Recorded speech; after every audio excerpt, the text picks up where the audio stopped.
ನಮಸ್ಕಾರ ಪ್ರಿಯ ಸ್ನೇಹಿತರೆ, ಬನ್ನಿ ನಾವು ಇವತ್ತು ಹೊಸದಾಗಿರ್ತಕ್ಕಂಥ ಡೆಮಾನ್ಸ್ಟ್ರೇಟಿವ್ ಪ್ರನೌನ್ ಅಂತ ಕಲಿಯೋಣ. ಏನಂಗಂದ್ರೆ ಡೆಮಾನ್ಸ್ಟ್ರೇಟಿವ್ ಪ್ರನೌನ್ ಅಂತಂದ್ರೆ, ಡೆಮಾನ್ಸ್ಟ್ರೇಟಿವ್ ಅಂದ್ರೆ ಡೆಮಾನ್ಸ್ಟ್ರೇಟ್ ಅಂದ್ರೆ ತೋರಿಸುವಂತ, ಪ್ರದರ್ಶನ ಮಾಡುವಂತ. ಡೆಮಾನ್ಸ್ಟ್ರೇಟಿವ್ ಅಂದ್ರೆ ಏನ್ರಿ?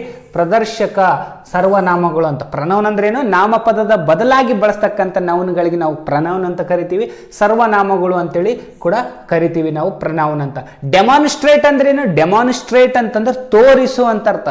ತೋರಿಸಲು ಇರ್ತಕ್ಕಂಥ ಪ್ರನೌನ್ಗಳು ಅಂತ ಹೇಳ್ತೀವಿ. ಓಕೆ, ಆ ಪ್ರನೌನ್ಗಳನ್ನು ನಾವು ನೋಡೋಣ. ಅದರಲ್ಲಿ ಸಿಂಗ್ಯುಲರ್ ಅಂತೇಳಿ ಬರುತ್ತೆ ಮತ್ತು ಪ್ಲೂರಲ್ ಅಂತ ಬರುತ್ತೆ. ಹಂಗಂದ್ರೆ ಏನು? ಅದನ್ನ ಏಕವಚನ ಮತ್ತು ಬಹುವಚನ ಬಹಳ ಈಸಿ ಆಗಿರುತ್ತೆ. ಇಂಗ್ಲಿಷ್ನಲ್ಲಿ ಬಹುತೇಕವಾಗಿ 80% we will use this demonstrative pronouns very very very very large scale. ಬಹಳ ಸಂದರ್ಭದಲ್ಲಿ ಬಹಳಷ್ಟು ಇದನ್ನ ನೋಡ್ತಾ ಹೋಗ್ತೀವಿ. ಇದಕ್ಕೆ ನಾವೇನಂತ ಕರಿತೀವಿ? ಡೆಮಾನ್ಸ್ಟ್ರೇಟಿವ್ ಪ್ರನೌನ್ ಅಂತ ನೋಡಿದ್ವಿ. ಈಗ ಏನಂಗಂದ್ರೆ ಡೆಮಾನ್ಸ್ಟ್ರೇಟಿವ್, ಯಾವುದೇ ಒಂದು ವಸ್ತುವನ್ನ, ಹತ್ತಿರದಲ್ಲಿರ್ತಕ್ಕಂಥ ವಸ್ತುವನ್ನ ತೋರಿಸ್ಲಿಕ್ಕೆ, ದೂರದಲ್ಲಿರ್ತಕ್ಕಂಥ ವಸ್ತುವನ್ನ ತೋರಿಸ್ಲಿಕ್ಕೆ, ಹತ್ತಿರದಲ್ಲಿರ್ತಕ್ಕಂಥ ವಸ್ತುಗಳನ್ನ ತೋರಿಸ್ಲಿಕ್ಕೆ, ದೂರದಲ್ಲಿರ್ತಕ್ಕಂಥ ವಸ್ತುಗಳನ್ನ ತೋರಿಸ್ಲಿಕ್ಕೆ ಬಳಸ್ತಕ್ಕಂಥ ಒಂದು ಶಬ್ದ ಏನಿದೆ, ಒಂದು ವರ್ಡ್ ಏನಿದೆಯಲ್ಲ, ಅದನ್ನೇ ನಾವೇನಂತ ಕರಿತೀವಿ ಅಂತಂದ್ರೆ ಡೆಮಾನ್ಸ್ಟ್ರೇಟಿವ್ ಪ್ರನೌನ್ ಅಂತ ಕರಿತೀವಿ. ಬರ್ರಿ ನೋಡೋಣ ಹಂಗಂದ್ರೆ ಅವು ಯಾವ ಡೆಮಾನ್ಸ್ಟ್ರೇಟಿವ್ ಪ್ರನೌನ್. ದಿಸ್ ಏನ THIS, ದಿಸ್ ಅಂದ್ರೆ ಏನ್ರಿ? THIS, this. ಇದು ದಿಸ್ ಅಂದ್ರೆ ಇದು. ಇದು ಅಂದ್ರೇನು? ಒಂದು ವಸ್ತುವನ್ನು ತೋರಿಸಿ ನಾವು ಹೇಳ್ತೀವಿ. ಇದು ಅದು ಅಂತ ಬಳಸ್ತೀವಲ್ಲ, ಇದು ಅನ್ನೋದಕ್ಕೊಂದು ಡೆಮಾನ್ಸ್ಟ್ರೇಟಿವ್ ಪ್ರನೌನ್ ಇದೆ. ಇನ್ನು ಒಂದು ದ್ಯಾಟ್ ಅಂತ ಇದೆ. ದ್ಯಾಟ್ ಅಂತಂದ್ರೆ ಅದು ಅಂತ ಅರ್ಥ. ಅದು ಅಂತೇಳಿ ಒಂದು ಅದರ ಅರ್ಥ. ಓಕೆ, ದೀಸ್ ಅಂತಿದೆ. ದೀಸ್ ಅಂದ್ರೆ ಇವು ಅಂತ ಅರ್ಥ. ದೋಸ್ ಅಂದ್ರೆ ಅವು ಅಂತ ಅರ್ಥ. ಇದು, ಅವು, ಇವು, ಅವು, ಇವುಗಳನ್ನ ನೋಡೋಣ. ನಾವು ಎಕ್ಸಾಂಪಲ್ಸ್ಗಳನ್ನ ನೋಡೋಣ ಹೆಂಗೆ ಅಂತ. ಎಕ್ಸಾಂಪಲ್ಸ್ ನೋಡಿದ್ರೆ ಬಹಳ ಅರ್ಥ ಆಗುತ್ತೆ. ಬಹಳ ಪೇಷನ್ಸ್ ಇಂದ ನಿಧಾನ ನೋಡೋಣ, ಈಸಿ ಆಗುತ್ತೆ. ಈಗ ಯಾವುದೋ ಒಂದು ವಸ್ತು, ಇಲ್ಲಿ ಒಬ್ಬ ಹುಡುಗ ಇದ್ದಾನೆ. ಇವನು ಏನ್ ಮಾಡ್ತಿದ್ದಾನೆ ಅಂತಂದ್ರೆ, ಇಲ್ಲಿ ಒಂದು ಬಾಲ್ ಇದೆ, ಇದನ್ನ ತೋರಿಸ್ತಾ ಇದ್ದಾನೆ, ಬೆರಳಿಂದ ತೋರಿಸ್ತಾ ಇದ್ದಾನೆ. ಏನಂತ? ಇದು ಬಾಲ್ ಅಂತ. ಅದಕ್ಕೆ ಒಂದಿದೆ, ಅದಕ್ಕೆ ಅವನೇನಿದೆ, ಅದು ಹತ್ರ ಇದೆ. ಒಂದೇ ಇದೆ ಬಾಲ್, ಮತ್ತೆ ಅದು ಎಕ್ಸ್ಪೆಷಲ್ ಆಗಿ ಹತ್ರ ಇದೆ. This is ball is so near to this boy, that's why is indicating. A finger is showing that, the finger is showing that this is ball ಅಂತ. ಏನ್ರಿ? This is ball. ಇದು ಬಾಲ್ ಇದೆ, ಇಲ್ಲಿ ಹತ್ರ ಇದೆ. ಅದಕ್ಕೆ ಹತ್ರ ಇದ್ದದನ್ನ ತೋರಿಸಿ ಹೇಳಬೇಕಾಗಿತ್ತಂದ್ರೆ ದಿಸ್ ಈಸ್ ಅ ಬಾಲ್ ಅಂತೀವಿ. ದಿಸ್ ಅಂತ ಬಳಸ್ತೀವಿ ಹತ್ರ ಇದ್ದದಕ್ಕೆ. ಕ್ಲೋಸರ್, ಏನೋ ಕ್ಲೋಸ್ ಅಂದ್ರೆ ಏನ್ರಿ? ಹತ್ತಿರ. ಕ್ಲೋಸರ್ ಅಂದ್ರೆ ಹತ್ತಿರವಾಗಿರ್ತಕ್ಕಂಥದ್ದು ಅಂತ ಅರ್ಥ. ಕ್ಲೋಸ್ ಅಂದ್ರೆ ಹತ್ತಿರ ಅಂತೇಳಿ ಅರ್ಥ. Next, that ball. ದ್ಯಾಟ್ ಇದೆ, ಈಕಿ ಇಲ್ಲಿ ನಿಂತಿದ್ದಾಳೆ, ಈ ಹುಡುಗಿ ಇಲ್ಲಿದ್ದಾಳೆ, ಬಟ್ ಬಾಲ್ ಏನಿದೆ ಬಹಳ ದೂರದಲ್ಲಿದೆ. ಅದಕ್ಕಾಗಿ ನಾವು ದ್ಯಾಟ್ ಬಾಲ್ ಅಂತ ಏನ್ ಬಳಸ್ತೀವಿ ರೀ? ದ್ಯಾಟ್ ಬಾಲ್ ಅಂತೇಳಿ ಬಳಸ್ತೀವಿ. That ball. ದಟ್ ಅಂದ್ರೆ ಏನ್ರಿ? ಅದು ಅಂತ ಅರ್ಥ. ದ್ಯಾಟ್, ಜಸ್ಟ್ ಅ ಮಿನಿಟ್, ಯಾಕೋ ಪೆನ್ ಕೆಲಸ ಮಾಡ್ತಾ ಇಲ್ಲ. Okay, that is ball. ಅದು ಬಾಲ್ ಇದೆ, ಅದು ದೂರದಲ್ಲಿದೆ. ಅದಕ್ಕೆ ನಾವೇನಂತ ಕಂತೀವಿ? ದ್ಯಾಟ್ ಅಂದ್ರೆ ಏನಂದ್ವಿ? ಅದು ಅಂತ ಹೇಳಿದ್ವಿ. ಅದು ಬಾಲ್ ಇದೆ, ಇದು ಕೂಡ ಬಾಲ್ ಇದೆ, ಆದ್ರೆ ಹತ್ರ ಇದೆ. ಅದಕ್ಕೆ this is ball, that is also ball, but ದೂರ ಇದೆ. ಹಾಗಾಗಿ ದೂರ ಇದನ್ನ ಸೂಚನೆ ಮಾಡ್ಲಿಕ್ಕೆ ನಾವೇಂತೀವಿ? ದ್ಯಾಟ್ ಅಂತ ಕರಿತೀವಿ. ದಿಸ್ಸು, ಇದು ದ್ಯಾಟ್. ಓಕೆ, ನೆಕ್ಸ್ಟ್, ಈಗ ಹತ್ರ ಒಂದಿತ್ತು, ನಾವು ದಿಸ್ ಅಂದ್ವಿ. ಒಂದಕ್ಕಿಂತ ಜಾಸ್ತಿ ಇತ್ತಂದ್ರೆ, ಒಂದಕ್ಕಿಂತ ಜಾಸ್ತಿ ವಸ್ತುಗಳಾಗಿರ್ಬೋದು, ಪದಾರ್ಥಗಳಾಗಿರ್ಬೋದು, ಏನಾದ್ರೂ ಒಂದಕ್ಕಿಂತ ಜಾಸ್ತಿ ಇದ್ರೆ ನಾವೇನಂತೀವಿ ಕನ್ನಡದಾಗ? ಇವುಗಳು ಅಂತ ಕರಿತೀವಿ. ಅದನ್ನ ಇವುಗಳನ್ನ ಇಂಗ್ಲಿಷ್ನಾಗ ಏನಂತಾರೆ ಅಂತಂದ್ರೆ ದೀಸ್ ಅಂತಾರ. ದೀಸ್ ಅಂದ್ರೆ ಏನು? ಇವು ಅಂತ ಅರ್ಥ ಇಂಗ್ಲಿಷ್ನಲ್ಲಿ. ದೀಸ್, THESE, ದೀಸ್ ಅಂದ್ರೆ ಇವು. ಇಲ್ಲಿ ಏನಿದಾವ? ಟೇಬಲ್. ಈ ಹುಡುಗ ಇಲ್ಲಿದ್ದಾನೆ, ಬಾಲ್ಗಳು ಇಲ್ಲಿದಾವ, ಒಂದಕ್ಕಿಂತ ಹೆಚ್ಚು ಬಾಲ್ಗಳಿದಾವ. ಹಾಗಾಗಿ ಆ ಹುಡುಗ ಏನಂತಿದ್ದಾನೆ? These balls. ಬೇಕಿತ್ತಂದ್ರೆ ಇನ್ನೂ ನೀಟಾಗಿ ಹೇಳ್ಬೇಕಾಗಿತ್ತಂದ್ರೆ ದೀಸ್ ಆರ್ ಬಾಲ್ಸ್ ಅಂತಾನೆ ಹೇಳ್ಬೋದು. ಇವು ಬಾಲ್ಗಳಿವೆ. ಬಾಲ್ಗಳು ಒಂದಕ್ಕಿಂತ ಹೆಚ್ಚಿದೆ, ಆ ಬಾಲ್ಗಳಿದಾವೆ. ಪ್ಲೂರಲ್, ಒಂದಕ್ಕಿಂತ ಹೆಚ್ಚಿದೆ, 1, 2, 3, 4 ಈ ತರ ಜಾಸ್ತಿ ಇದಾವೆ. ಅದಕ್ಕೆ ದೀಸ್ ಅಂತ ಬಳಸ್ತೀವಿ. ದೀಸ್ ಆರ್ ಬಾಲ್ಸ್ ಅಂತೀವಿ. ಹತ್ರ ಇದ್ದದಕ್ಕೆ ಒಂದಕ್ಕಿಂತ ಜಾಸ್ತಿ ಇದ್ರೆ ನಾವೇನಂತೀವಿ? ದೀಸ್ ಅಂತ ಕರಿತೀವಿ. ಒಂದಕ್ಕಿಂತ ಕಡಿಮೆ ಇತ್ತು, ಮೀನ್ಸ್ ಒಂದೇ ಇತ್ತು ಅಂತಂದ್ರೆ, ಒಂದಕ್ಕಿಂತ ಜಾಸ್ತಿ ಇಲ್ಲ, ಅದು ಹತ್ರ ಇದೆ ಅಂತಂದ್ರೆ ದಿಸ್ ಅಂತ ಬಳಸ್ತೀವಿ. ಇದು ವ್ಯಕ್ತಿ ಕೂಡ ಬಳಸಬಹುದು. ಮುಂದೆ ನಾವು ಎಕ್ಸಾಂಪಲ್ಸ್ ನೋಡ್ತಾ ಹೋಗೋಣ. ಈಗ ನೆಕ್ಸ್ಟ್, ದೀಸ್ ಅಂದ್ರೆ ಏನ್ರಿ? ದೀಸ್ ಅಂದ್ರೆ ಇವು ಅಂತ ಹೇಳಿದ್ವಿ. ಪ್ಲೂರಲ್. ಅಂದರೆ ಜಾಸ್ತಿ ದೂರದಲ್ಲಿರಬೇಕು, ಅವು ಜಾಸ್ತಿ ಇರಬೇಕು.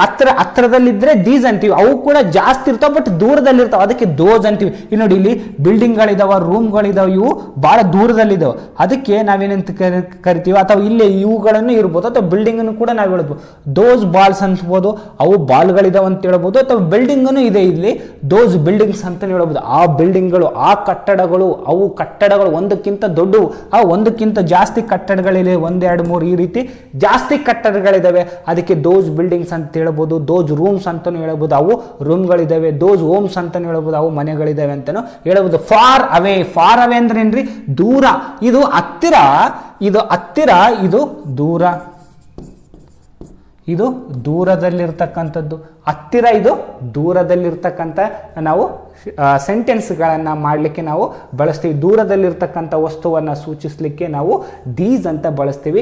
ಇನ್ನೂ ಒಂದಿಷ್ಟು ಎಕ್ಸಾಂಪಲ್ಸ್ಗಳನ್ನು ನೋಡ್ತಾ ಹೋಗೋಣ. ಇನ್ನು ಇಂಟ್ರೆಸ್ಟಿಂಗ್ ಆಗಿದೆ, ಬನ್ನಿ ಎಕ್ಸಾಂಪಲ್ಸ್ ಥ್ರೂ ಭಾಳ ಈಸಿಯಾಗಿ ಕಲಿತಾ ಹೋಗೋಣ. ನಾನು ಇಲ್ಲಿ ಒಂದು ಚಾರ್ಟ್ ಮಾಡಿದ್ದೀನಿ, ಇಲ್ಲಿ ಚಾರ್ಟ್ ಪ್ರಕಾರ ನೋಡ್ತಾ ಹೋಗೋಣ. ಹೆಂಗೆ? ಓಕೆ, ದಿಸ್ ಮತ್ತು ದಟ್ ಯಾವ್ದು ಹಚ್ಚಬೇಕು ಅಂತೇಳಿ, ದಿಸ್ ಮತ್ತು ದಟ್. ಇಲ್ಲೇನಿದೆ?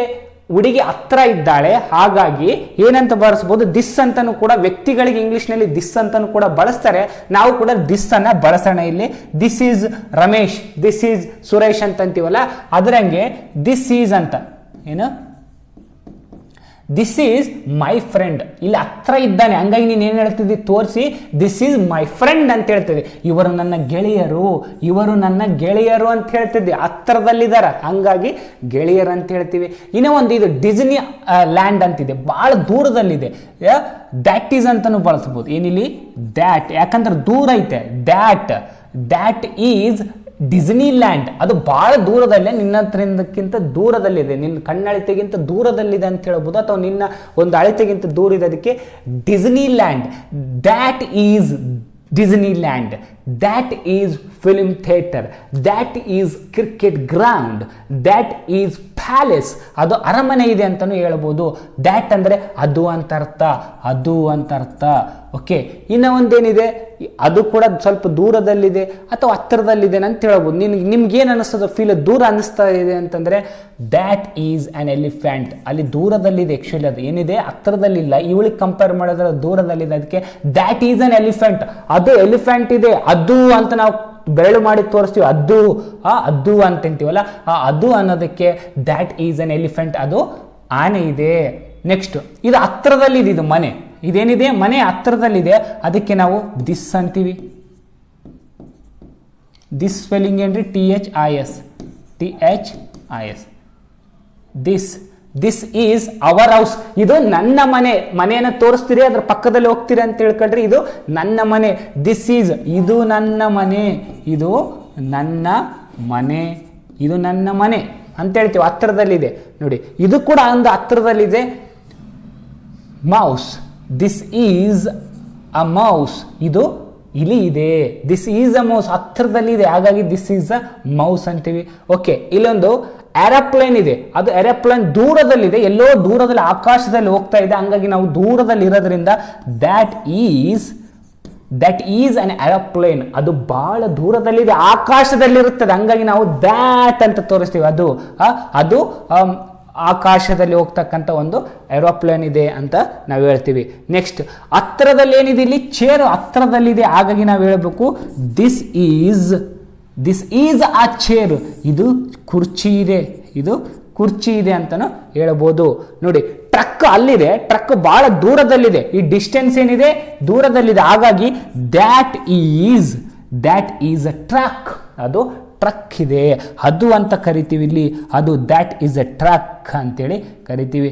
ಇಲ್ಲಿ ನಿಮ್ಮ ತಂದೆ ಹತ್ತಿರದಲ್ಲಿ ನಿಂತಿದ್ದಾರೆ, ನಿಮ್ಮ ಫ್ರೆಂಡಿಗೆ ನೀವು ಪರಿಚಯ ಮಾಡಿಸ್ತಿದ್ದೀರಾ, ಏನಂತ ಪರಿಚಯ ಮಾಡಿಸಿದ್ದೀರಾ? ದಿಸ್ ಈಸ್ ಮೈ ಫಾದರ್, ಇವರು ನನ್ನ ತಂದೆ ಇದ್ದಾರೆ ಅಂತ, ಇವರು ನನ್ನ ತಂದೆ ಇದ್ದಾರೆ ಅಂತೇಳಿ ಹೇಳ್ತೀವಿ. ಹಾಗಾಗಿ ನೆಕ್ಸ್ಟ್ ನೋಡೋದಾಯ್ತಂತಂದರೆ just okay, this is a ಆರ್ಸ್ ಅಂದರೆ, ಸಾರಿ, ದಿಸ್ ಇಲ್ಲ, ಹತ್ತಿರದಲ್ಲಿಲ್ಲ, ದೂರದಲ್ಲಿದೆ. ಏನಿದೆ? ದ್ಯಾಟ್ ಈಸ್ ಅ ಆರ್ಸ್, ಅದು ಕುದುರೆ ಇದೆ. ಏನ್ರಿದ? ಅದು ಕುದುರೆ ಇದೆ. ಈ ರೀತಿ ಸಣ್ಣ ಸಣ್ಣ ಶಬ್ದಗಳನ್ನು ತಗೊಂಡು ನಾವು ಡೆಮಾನ್ಸ್ಟ್ರೇಟಿವ್ ಪ್ರನೌನ್ ಅಂತಂದರೆ ಹತ್ತಿರದಲ್ಲಿರ್ತಕ್ಕಂಥವುಗಳನ್ನು ಮತ್ತು ದೂರದಲ್ಲಿರ್ತಕ್ಕಂಥವುಗಳನ್ನು ನೋಡಿದ್ವಿ. ಓಕೆ, ಇನ್ನೂ ಸ್ವಲ್ಪ ಮುಂದೆ ಹೋಗಿ ದಿಸ್ ದ್ಯಾಟ್ ದೋಸನ್ನು ಹೆಂಗು ದಿಸ್ ಈಸ್ ನಿಯರ್ ಅಂತಂದ್ರೆ ದಿಸ್ಸನ್ನು ಯಾವಾಗ ಬಳಸ್ತೀವಿ ಅಂತ ಹೇಳಿದ್ವಿ, ಮತ್ತೊಂದ್ಸತಿ ರೀಕ್ಯಾಪ್ ಮಾಡೋಣ. ಓಕೆ, ದಿಸ್ಸನ್ನು ಹತ್ರ ಇದ್ದಾಗ ಬಳಸ್ತೀವಿ. ದಿಸ್ಸನ್ನು ಯಾವಾಗ ಬಳಸ್ತೀವಿ ರೀ? ದಿಸ್ಸನ್ನು ಹತ್ರ ಇದ್ದಾಗ ಬಳಸ್ತೀವಿ. ದಿಸ್ ಈಸ್ ಆನ್ ಆ್ಯಪಲ್, ಇದು ಒಂದು ಸೇಬು ಇದೆ. ದೋಸ್ THES ದೋಸ್ ಆರ್ ನಿಯರ್, ಸ್ವಲ್ಪ ಹತ್ತಿರದಲ್ಲಿದ್ದಾವೆ ಅವು ಕೂಡ, ಬಟ್ ಒಂದಕ್ಕಿಂತ ಜಾಸ್ತಿ ಇದ್ದಾವೆ. ಸಾರಿ, ದೀಸ್ ಆರ್ ಆ್ಯಪಲ್ಸ್, ಇವುಗಳು ಆ್ಯಪಲ್ಗಳಿದ್ದಾವೆ. ದ್ಯಾಟ್ ಅಂದರೆ ದೂರದಲ್ಲಿರ್ತಕ್ಕಂಥದ್ದು. ಸ್ವಲ್ಪ ಫಾರ್ ಅಂದರೆ ಏನು? ದೂರ. ದ್ಯಾಟ್ ಈಸ್ ಅನ್ ಆ್ಯಪಲ್, ಅದು ಒಂದು ಆ್ಯಪಲ್ ಇವೆ. ಇವು ಆ್ಯಪಲ್ಗಳಿದ್ದಾವೆ, ಇವು ಹತ್ತಿರದಲ್ಲಿದ್ದಾವೆ. ಅದಕ್ಕೆ ನೀವು ದೀಸ್ ದೋಸ್ ಅಂದರೆ ಅವು ಅಂತ ಅರ್ಥ, ದೀಸ್ ಅಂದರೆ ಇವು ಅಂತ ಅರ್ಥ, ದೋಸ್ ಅಂದರೆ ಅವು ಅಂತ ಅರ್ಥ. ಅಷ್ಟೇ ಸಿಂಪಲ್, ಭಾಳ ಕನ್ಫ್ಯೂಸ್ ಆಗೋ ಅವಶ್ಯಕತೆ ಇಲ್ಲ. 1-2 ಸರಿ ಪ್ರಾಕ್ಟೀಸ್ ಮಾಡಿದ್ರೆ ಬಂದು ಬರುತ್ತೆ. ಓಕೆ, ದೋಸ್ ಅಂದರೆ ಅವು ಆ್ಯಪಲ್ಗಳಿದ್ದಾವೆ. ಈ ರೀತಿ ನಾವು ಡೆಮಾನ್ಸ್ಟ್ರೇಟಿವ್ ಪ್ರನೌನನ್ನು ಏನು ಮಾಡಿದೀವ್ರಿ? ಕಲ್ತ್ಕೊಂಡಂಗಾಯ್ತು. ಈ ಡೆಮಾನ್ಸ್ಟ್ರೇಟಿವ್ ಪ್ರನೌನನ್ನು ದಿಸ್ಸು ದ್ಯಾಟು ಭಾಳ ತಲೆ ಬಳಸ್ತಾ ಹೋಗ್ತೀವಿ. ಹಾಗಾಗಿ ಈ ಡೆಮಾನ್ಸ್ಟ್ರೇಟಿವ್ ಪ್ರನೌನನ್ನು ನೀವು ಕೂಡ 1-2-3 ಸರಿ ಬರ್ತೆಗಿರಿ. ಹತ್ರದಲ್ಲಿರ್ತಕ್ಕಂಥದ್ದನ್ನು this is ball, this is chair, this is bat, ದೂರದಲ್ಲಿರ್ತಕ್ಕಂಥದ್ದನ್ನು ತೋರಿಸಿ that is church, that is school, that is college, ಅದು ಕಾಲೇಜ್ ಇದೆ, ಅದು ಆಫೀಸ್ ಇದೆ, ಈ ರೀತಿ ಬಳಸ್ಬೋದು. ಒಂದಕ್ಕಿಂತ ದೀಸ್ ಆರ್ ಟ್ರೀಸ್, ಇವು ಮರಗಳಿದ್ದಾವೆ. ದೋಸ್ ಆರ್ ಟ್ರೀಸ್, ಅವು ಮರಗಳಿದ್ದಾವೆ. ದೀಸ್ ಆರ್ ಕೊಕೊನಟ್ ಟ್ರೀಸ್, ಇವು ಕೊಕೊನಟ್ ತೆಂಗಿನಕಾಯಿ ಮರಗಳಿದ್ದಾವೆ. ದೋಸ್ ಆರ್ ಬನಾನಾ ಟ್ರೀಸ್, ಅವು ಬಾಳೆಹಣ್ಣಿನ ಮರಗಳಿದ್ದಾವೆ. ಈ ರೀತಿ ಇವುಗಳನ್ನು ದಿಸ್ಸು ದ್ಯಾಟು ದೀಸು ದೋಸು ಇವುಗಳನ್ನು ನೀವು ಕಲಿತೀರಾ? ನಿಮ್ಗೆ ಅರ್ಥ ಆಗಿದೆ ಅಂದ್ಕೊಳ್ತೀನಿ. ಮತ್ತೊಂದು ಸರಿ ಬರುತ್ತೆಗಿರಿ. ಓಕೆ, ನಮ್ಮದೇ ಆಗಿರ್ತಕ್ಕಂಥ ಚಾನಲನ್ನು ಸಬ್ಸ್ಕ್ರೈಬ್ ಮಾಡಿ. Please don't forget to subscribe and click the bell icon to get a notifications and please share with your friends among your friends. And we are running a live sessions. ನಾವು live ತರಗತಿಗಳನ್ನು live ಸೆಷನ್ಗಳನ್ನು magic spoken English 50 days challenge ಅಂತೇಳಿ ನಾವು ಮಾಡ್ತಾ ಇದ್ದೀವಿ. ಅದರಲ್ಲಿ ಪ್ರತಿದಿನ ಸೋಮವಾರದಿಂದ ಶುಕ್ರವಾರದವರೆಗೆ ಸಂಜೆ 7 ಗಂಟೆಗೆ ಲೈವ್ ಕ್ಲಾಸ್ ಇರ್ತೇವೆ. ತಾವೆಲ್ಲರೂ ಕೂಡ ಆಸಕ್ತಿ ಇರೋರು ಭಾಗವಹಿಸಿ ಅಂತ ಹೇಳ್ತಾ ಮತ್ತೆ ಸಿಗೋಣ ಮತ್ತೊಂದು ವಿಡಿಯೋದಲ್ಲಿ. ನಮಸ್ಕಾರ.